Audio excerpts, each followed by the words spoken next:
This episode is brought to you by Pine Melon. When you order groceries from Pine Melon, you're getting locally sourced items from right here in Colorado. I just ordered my groceries from Pine Melon for the first time and was able to get super creative with my family's weekly menu. This week, we're having bison burgers with antibiotic-free, hormone-free, grass-fed meat from Great Range Bison, and lettuce wraps featuring Gotham greens and Colorado Sun tofu. And if you order from Pine Melon and use promo code CityCastDenver, you'll get $75 off your first delivery. That's promo code CityCastDenver for $75 off your first order at pinemelon.com. This podcast brought to you by Ring. With Ring cameras, you can check on your pets to catch them in the act. Izzy, drop that. Or just keep them company. Aw, I'll be home soon. Make sure they're okay while you're away with Ring. Learn more at ring.com/pets. Today on CityCast Denver, nuclear power. What was once a highly stigmatized source of energy now has bipartisan support from both Republicans like Lauren Boebert and Democrats like Denver's Congresswoman Diana DeGette. Just a few weeks ago, President Biden signed into law a bill DeGette proposed to make it easier to build new cutting-edge reactors right here in Colorado. But even though the stigma has faded, there's still lots to learn from the last time people got excited about nuclear power.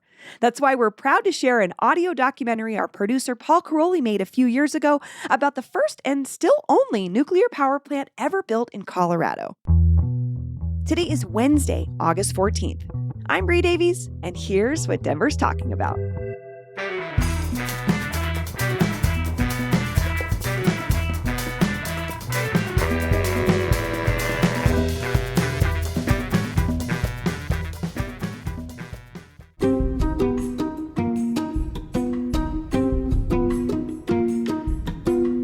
My tour of Fort St. Vrain earlier this summer began at the Visitor Center, which doubles as a museum dedicated to the history of the plant.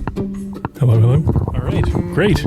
You walk in the front door, turn right past the bathrooms, and bam, you're in 1965. The Public Service Company of Colorado has just contracted a company called General Atomic to build Colorado's first nuclear power plant at the confluence of St. Vrain Creek and the South Platte River. They named the plant after an old fur trading fort in the area, Fort St. Vrain. We're walking through the Visitor Center at St. Vrain. It is open by appointment all year round. My tour guide that day was Gary Witherspoon, one of the longest-serving employees at Fort St. Vrain. He started there in 1984, and he's proud of the plant's old reactor. So this is a model of our reactor at HTGR, high-temperature gas-cooled reactor. Now you got to remember this was put together, designed roughly in the mid-60s. The faded plastic model standing before us looked older than I am. There were flecks of paint missing, and all the sharp edges were worn from years of curious school children and their prying fingers. It was truly a next generation, even beyond next generation kind of reactor design for its time. At the height of American enthusiasm for nuclear power in the 60s and 70s, almost every reactor was designed to be cooled with water. What made Fort St. Vrain's reactor special was that it was cooled with helium, which is a lot safer than water, and its graphite core. The sweet thing about the graphite core is that the hotter you make it, the stronger it is. Okay? So this idea of a meltdown or losing the core or melting the core, whatever, was completely impossible in this design. And yet, despite that ultra-safe design, the Fort St. Vrain Visitors Center and Museum does not just tell the story of a frontier-pushing technological advance. Instead, it offers insights into the real question at the heart of Fort St. Vrain's high-temperature, gas-cooled reactor. Oftentimes, the question gets asked, why didn't we continue to run? Why did it fail? Why did Fort St. Vrain fail? Looking back at documents from the 1960s, I saw a lot of hope and excitement about the future of the plant and of nuclear power. The whole enterprise was so promising, and this plant was so special and different.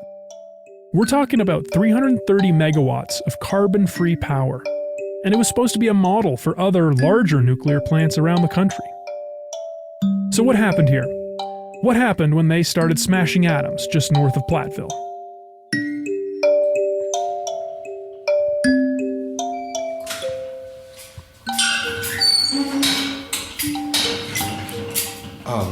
Yeah, at this point, you're completely tied to me as a visitor until I escort you offside, even today. All right, you got it. When Gary and I were done in the visitor center, he walked me through the old security checkpoint over to the plant itself. It doesn't look like the typical nuclear power plant. There's no cement dome, there are no cooling towers. It's more of a giant, windowless beige building. And inside the front door, an endless maze of pipes, all different sizes, shapes, and colors. A power plant is kind of like the human body. It's made up of many systems. Just like you have a circulatory system and a nervous system and a pulmonary system, and all of those systems together combine to make the power plant work. Hundreds of contractors descended on Weld County to start building this behemoth in 1968. They got the reactor up and running for testing in 1972, and by 1976, the plant had generated its first watt of power for the grid.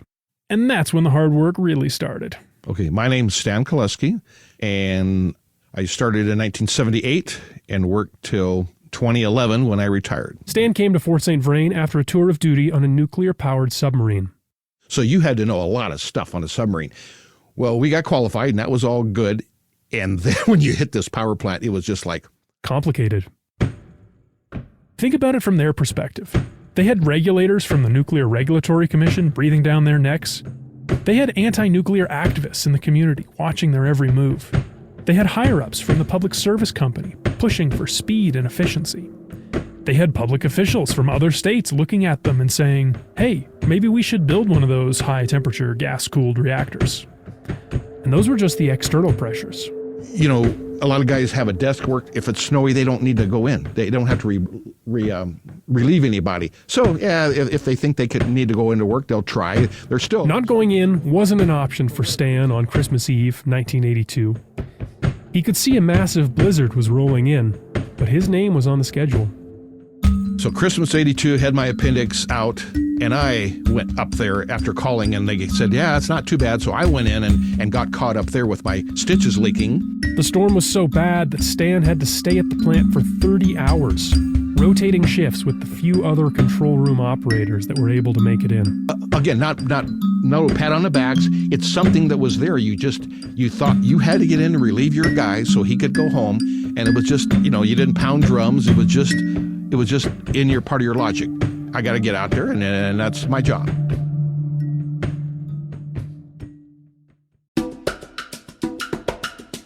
This episode is brought to you by Choir League. Launched in Denver in September 2018, this social singing club is geared towards young professionals and meets once a week in a local bar, restaurant, or business for rehearsal and a happy hour. Choir League welcomes singers of all ability levels, so whether you only sing in your car or you have a music degree, you'll be right at home.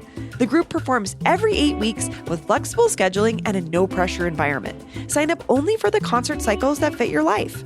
You don't even have to audition for Choir League. Truly, anyone is welcome to join. Think of it like your local kickball team, but for singing. They create a supportive environment with resources to help you stay on top of your singing game while having fun and making new friends. Choir League is also taking a trip to South Africa next year and would love for you to come along. For a list of performance dates and to register for the fall cycle starting at the end of August, visit choirleague.com. That's choirleague.com. This episode is brought to you by the Arvada Center. The Broadway smash Waitress the Musical comes to Colorado this fall.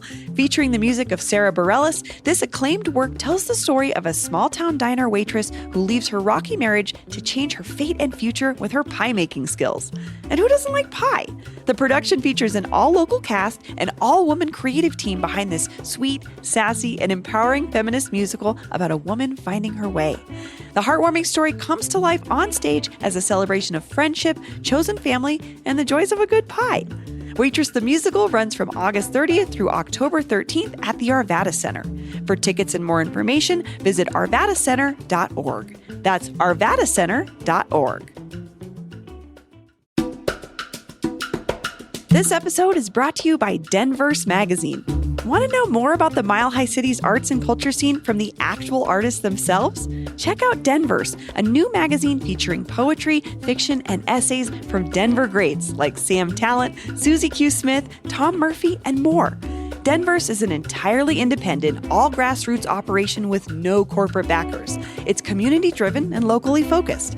This magazine is also proud to be AI-free, meaning all the writing and art you see, read, and enjoy across its pages is made by real, local human artists. The next issue comes out this fall, and you can subscribe right now and get a physical copy sent right to your mailbox. I don't know about you, but one of my favorite activities of all time is to sit back and enjoy a cup of coffee with a gorgeous, well-written magazine in my hand. Read the latest issue and subscribe now by visiting denversemagazine.com. That's DENVERSE magazine.com. A lot of the workers I've talked to say that the pressure bred a strong sense of professionalism and camaraderie. I get the sense that they all actually enjoyed working together. Well, in Platteville, there's a restaurant called the Doubletree. Ted Borst started at Fort St. Vrain as a radiation protection manager in 1980. And when Public Service Company built Fort St. Vrain, they added on a bar to that restaurant called the In-Between. And the rumor is the only reason that bar was put on there was because of Fort St. Vrain, and it was often pretty crowded with Fort St. Vrain folks. One regular at the Doubletree? Betty Inoue, nuclear documents clerk at Fort St. Vrain starting in 1981. We worked hard together. We partied hard together. Everybody socialized together. And a lot of people got married out there. A lot of people got divorced out there. At any given time, there were between 500 and 600 people working at the plant, and they worked hard. You work hard like that. And I think especially at that time, it was probably a stress reliever. But every time we got the plant up to power and stuff, we'd have a party. And the Doubletree restaurant right there in Platteville was our hangout. And we would all go hauling over there after work, and everybody would be drinking like crazy and get done. And everybody's probably half crocked, and we'd all go off to our little merry homes and go to Longmont or Greeley or Johnstown or Denver or whatever. And I'm sure there were many of us that probably shouldn't have been driving, but we did. The employees of Fort St. Vrain grew close over the years. So close that many of them still meet up every month at the visitor center to share a cup of coffee, some donuts, and swap stories about the good times. That's where I met Phil Barely and heard his famous watch story. There's one instance that happened to me that it just opened people's eyes when it happened. The way Phil tells it, he was working away as a fuel handler when he got a call from the health physics department. So those are the people that handled any radiation-related health issues. They call me and they says, "You get up here right now. You get up here to radiochemistry now."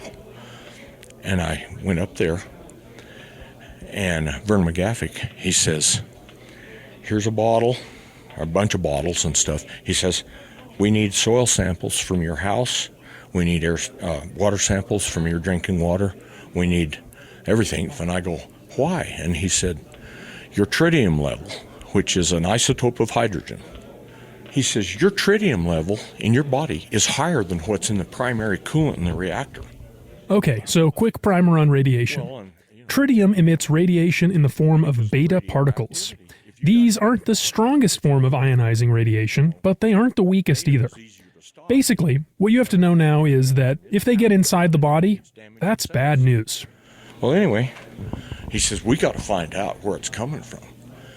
And I go, "Look at something first." And I took off my Timex watch that had a tritium dial on it. The tritium lighted up your numbers. And he took my watch, he put it inside a plastic bag, inside a plastic bag, inside a plastic bag, and sunk it for 24 hours in a jug of water. And then he counted it through the big instruments that they have. And I went the next day, and he says, "You don't get your watch back." He says, "Your watch is leaching tritium through the back of the watch, the seal is broken, and it's going in through your skin, and it's in your body." Now, Phil is okay. He told me he didn't suffer any serious health effects. The only real problem for him personally was that he was out of watch, which is kind of incredible, right? But it had to do with Timex, nothing to do with the nuclear plant you were... To do with our plant, but our plant detected it. Timex, as a result of that, no more tritium dials on watches. As a result of that incident. Part of that, yeah. I mean, that and other incidents. So I looked into this story about Timex and tritium, and I couldn't find any direct link between Phil's watch or any other specific incident and Timex's decision to take tritium out of their watches. It does seem to be the case that Timex replaced the tritium with safer glow-in-the-dark material around this time. So there might be something to it. But that's not really the point of this story, is it? And he was here several months ago at the other little thing, and the first thing when I walked up to him, I go, "Hi, Vern," and he goes, "Hey, Phil." He goes, "The watch." He remembered it. You know, that was one of the instances where what they were doing was exactly what they were there to do.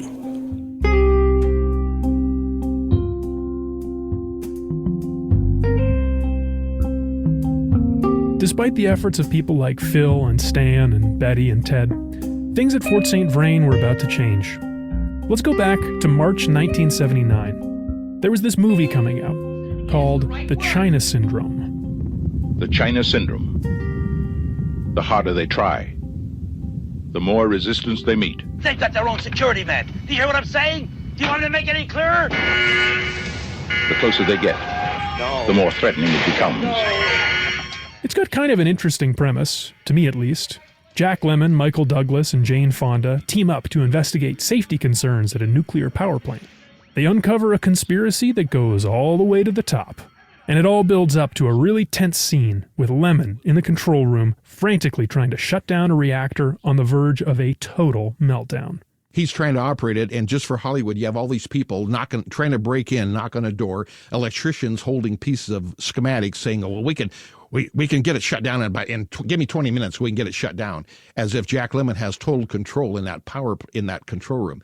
Well, that's a joke because, as I told you at the plant, any reactor operator worth his salt could shut that plant down 24 to 30 different ways outside the control room. Stan Koleski remembers seeing The China Syndrome in the theater with one of his colleagues.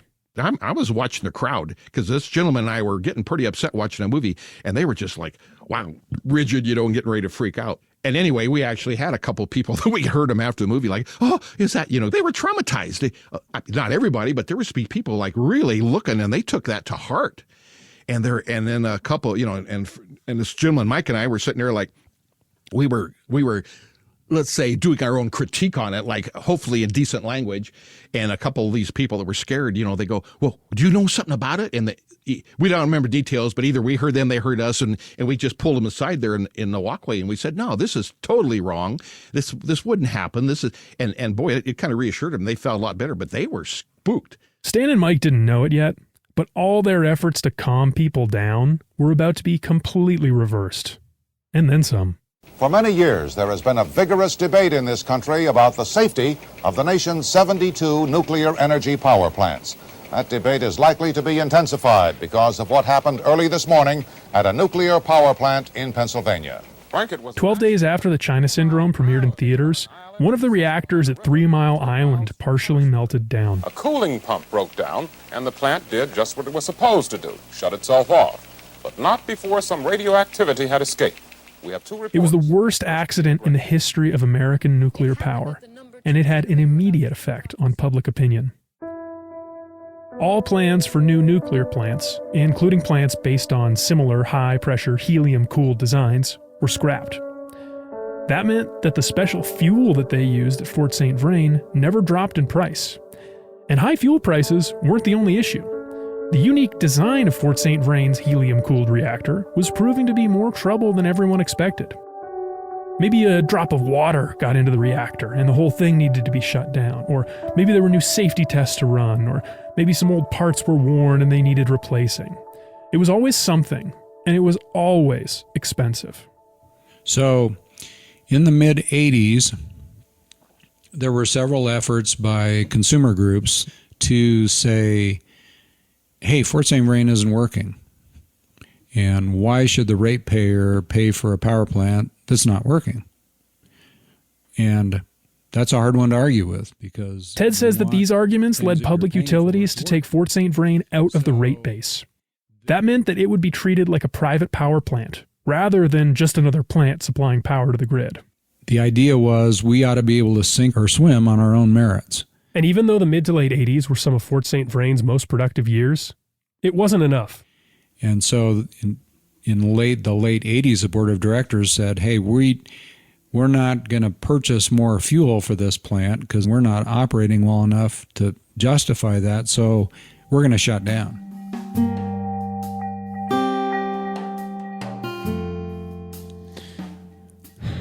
Something else that's happened in the last 30 years since the decommissioning is like a huge increase in awareness and worry about climate change and nuclear energy.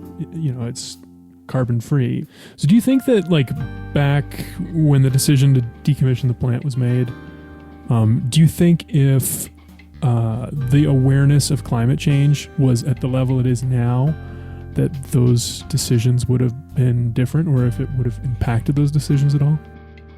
No, I don't think it would have impacted those at all. Because, again, it was strictly an economics issue.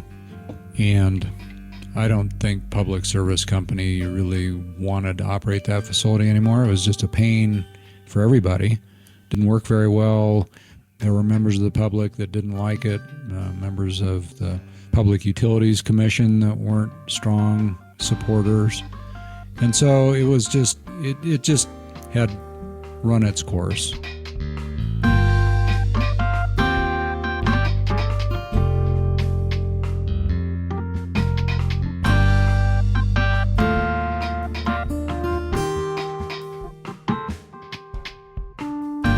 The reactor powered down for the last time 30 years ago this month.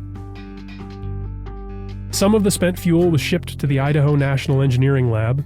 The rest is still on site today in a Department of Energy facility built specifically for the purpose of protecting it. In a remarkable feat of engineering and ingenuity, the reactor itself was flooded, and scuba divers swam inside with blowtorches to disassemble and remove it piece by piece. As for the workers themselves, many were redistributed to other plants and offices within the power company. Many more retired early or moved on to other jobs in other states. Some went on to work on the cleanup at Rocky Flats in the mid-90s. And a few, like Gary Witherspoon, stuck around to see their plant repurposed and repowered with natural gas. You're now entering the turbine building. This is where the old steam turbine, our repowered steam turbine, is running. And you hear that vibration and noise. That's music to my ear as an old operator. The gas-powered Fort St. Vrain of today has the capacity to produce about 3 times as much power as the old nuclear reactor. But something is missing. We'll step over here, take a look into the reactor, or what was the reactor. By far the highlight of my tour of Fort St. Vrain was the old refueling floor. This is the cavernous room where Gary and his colleagues once used giant robotic arms to put fresh fuel into the reactor. All that machinery is gone now. All that's left is a massive reactor-sized hole plunging deep into the earth. Okay, from that corner you can probably see to the bottom. Oh my God. Holy cow. This is, I have to tell you, I didn't expect it to be this big. It is. It's like 290 and a couple of feet to the bottom. Gary and I stood at the edge for a few minutes and gazed into the shadowy depths below. The natural gas-powered turbines were spinning on the far side of the plant, far off in the distance, and we shared a moment of relatively quiet contemplation. It's a moving sight. It's like regular language doesn't capture this. Do you ever think about poetry when it comes to this place? Ghosts of struggle. And in a way, it's good. It was very clean. We proved that the technology was incredibly clean. We proved that it would work, but incredibly sad at the same time, because it feels like we failed to allow this the whole world for that matter, to step forward into a next generation kind of nuclear power. There's a tunnel in the mountainside with dynamite. They blew it wide to mine out the uranium that they used to build the bomb. And if you're hungry, you can step inside and hope to find that golden light and hope to learn the endless joy of the power to destroy.